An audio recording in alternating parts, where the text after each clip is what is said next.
Hello, welcome to another episode of New Gameplay. Today I'm your host, Jeff Cork, joined today by a full house of the coolest guys. I think I can say that. Joe Juba, well, we're starting off weak. Don't worry, we're building up good. Joe Juba. Hi there. Hello, Alex Stadnik. Hello, Fred, speedrunner extraordinaire here with you. Here it goes. And Marcus Stewart. Hey, I got a cone over my head. There you go. That's why you're the coolest. You're like a cat. Yeah. Meow. Everyone loves the cone heads. That's what I thought you were going with that. That's it. What are we doing here, guys? What are we looking at? Oh, wait, we can't hit him. No. We are playing Scott Pilgrim versus the World Definitive Edition. No, it's Scott Pilgrim versus the World, the game complete edition. Oh, excuse me. Yeah. Real mouthful of a title there. Yeah. Yeah, so this is the re-release that Ubisoft put out of the original 2D Brawler that came out in 2010, I think. Yes. And then sort of in the years since, it got delisted from all the digital storefronts. So people couldn't really, like, I think if you still had it on your system, you could play it, but it wasn't the thing you could sort of access again. Oh, you're down. So Ubisoft re-released it. And now we get to play it again with all the DLC. Already, you get it for free, right? Oh, well. But yeah, so it's basically the full original game with the 2 DLC characters, and you know the sort. It feels weird to tout the visual improvement because it's like clean and crisp sprites, but right. Sort of did what sort of visual upgrade they could for it. And now, Joe, I think you and I are in the same camp. Marcus, not so much. A little bit of a side eye about brawlers at this point. But I think this is like a game that is, I would say, better than it had any right to be. Yeah, I mean, I think there's a whole thing. I'm actually working on a piece that might even be up on our site right now about why I think this game holds up so well. Because I think with a lot of old school brawlers, there's a certain formula that's just like, okay, you punch and kick and guys like come at the screen and you just sort of crowd control and that's all there is to it. Right. And I think that a lot of games, a lot of new games that try to capture that brawler spirit feel like they're sometimes content to just stop there. And I think part of what makes Scott Pilgrim just so amazing is it takes that core formula as a foundation, but then it adds just all kinds of fun little wrinkles to the gameplay. So it doesn't feel like you're just playing an old arcade game with punch and kick buttons. You know, this is a genre that it would be like installing a claw machine in your basement. And it's like, this is designed to rip you off. That's its sole purpose in life. And that's what like old school brawlers, I think a lot of times we look fondly at the licenses, but like as games, I'm going to be provocative here for a moment if you'll indulge me. I don't think they're great. Unless you have like a roll of quarters in your pocket, and then they're fine. But like a game like this is like Castle Crashers, where it's like we're making a game that like holds up to then contemporary standards. You know, you got some progression and whatnot.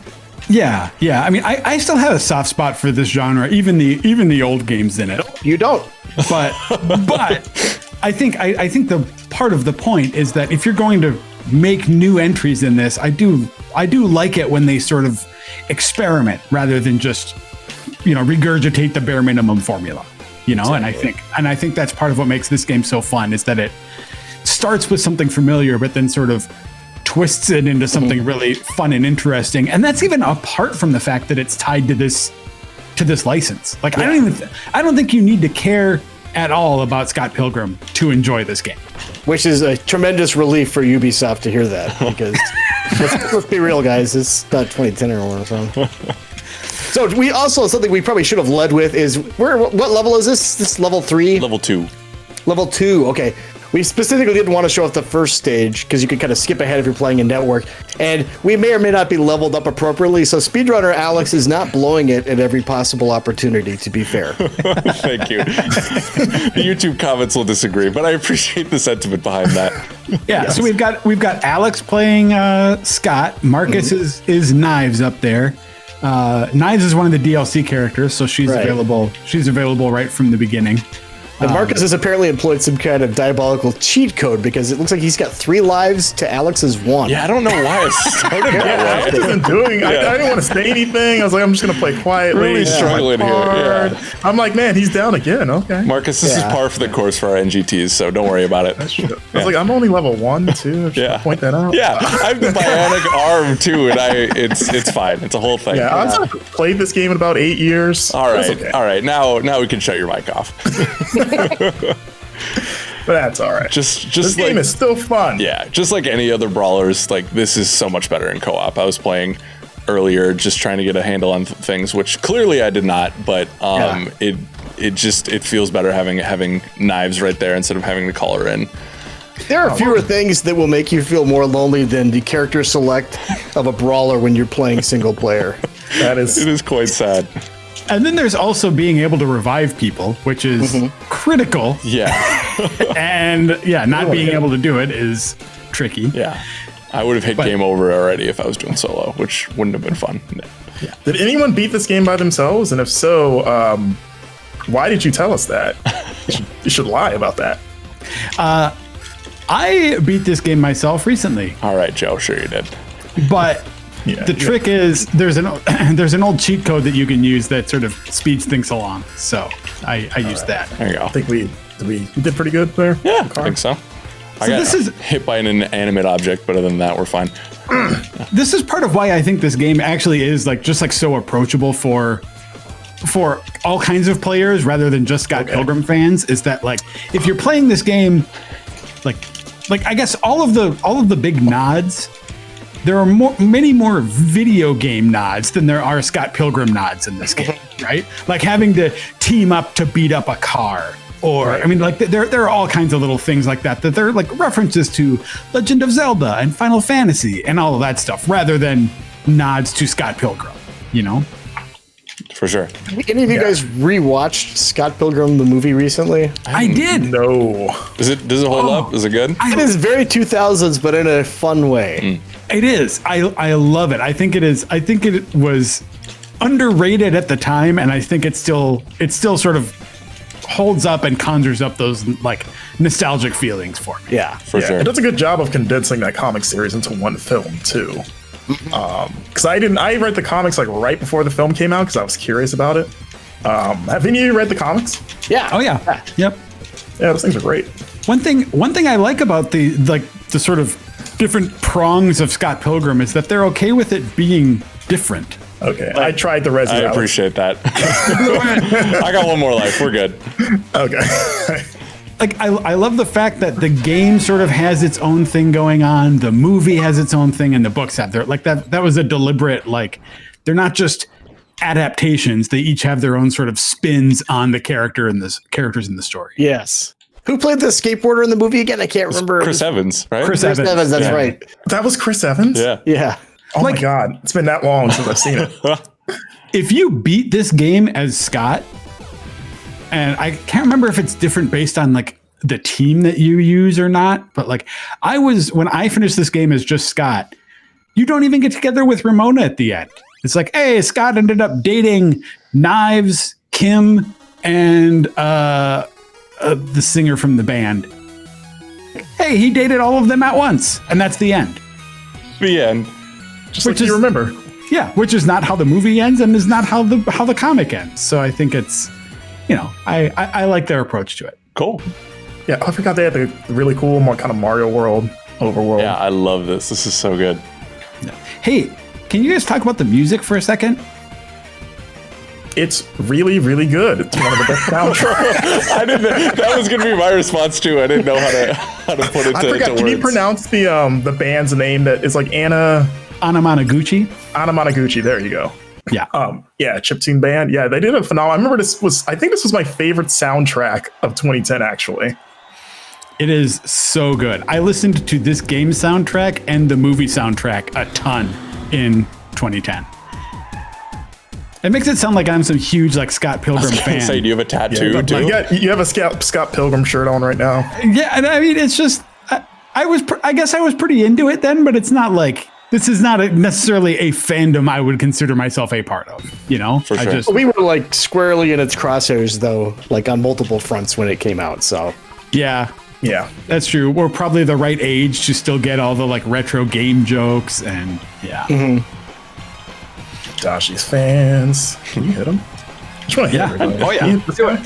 Just standing there, bring to the back of the head. Some of them are a duck, but All right. So yeah, as this game goes on, you have stats that increase. It's sort of a River City Ransom thing going on there, where you can like buy items that make you stronger and things like that. But then also as you level up, you learn new moves. There's even like you can even buy there's at least one special, like super special move you can buy later in the game. And it's another thing that just sets this combat apart that makes it so fun is the focus on, as we're seeing right now, is just on just junk that's lying around. yeah. You can pick up items. Once you knock out an enemy, you can pick up an enemy and knock other enemies out with them. It's just got this sort of like fun, fluid chaos to it that is great. It's kind of blocked right now, but I'd hit like my super mode, which I think it's you beat 5 enemies in a row without taking a hit, you unlock this and you can just go wild on some people, but it may be 5. It can't be 5 hits in a row. But anyways, it's a lot of fun, and it's definitely helped me in those moments when like the characters will dogpile on you. God, I hate the blonde haired guys. That's just in life, right? Yeah. Yeah. I forget the name of the pixel artist who does this game, but like the sprites and the animations I just love, and it's the same artist who did Mercenary Kings. Oh man, that game. Which is another game that actually I didn't love Mercenary Kings when it first came out. It had some like weird structural problems, but then they like went back and sort of tweaked it, and I played it not recently, in the last 5 years, and it was a lot of fun. I like Mercenary Kings. Nice. We're both Super Saiyan right now, as you can see. Yep. Let's go get them. Oh, the big guys. I forget, did they behave like the big guys in Streets of Rage, where they just kind of rush you? In this one, I think the big guys tend to just block more. Okay. Oh, I'm down. Oh, now you're down. Don't I'm not worry. used to that. Don't What do worry, you do I'm here? coming.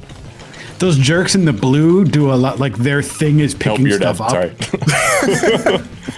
And they block all the time. When is this out? This is out January 14th, January 14th. Beautiful. which is so like a little over 10 years since the original one came out. Nice. It does not feel that old to me. Which is kind of funny because it was already, like, even when it came out in 2010, it was a throwback. Yeah. But yeah, I don't know. There is something, Marcus can speak to this too as a fan of Streets of Rage. There is just something that is sort of timeless fun about brawlers in general, I think. Oh, and Xbox 360 games in general, that era, they all aged wonderfully. Yeah. Exactly.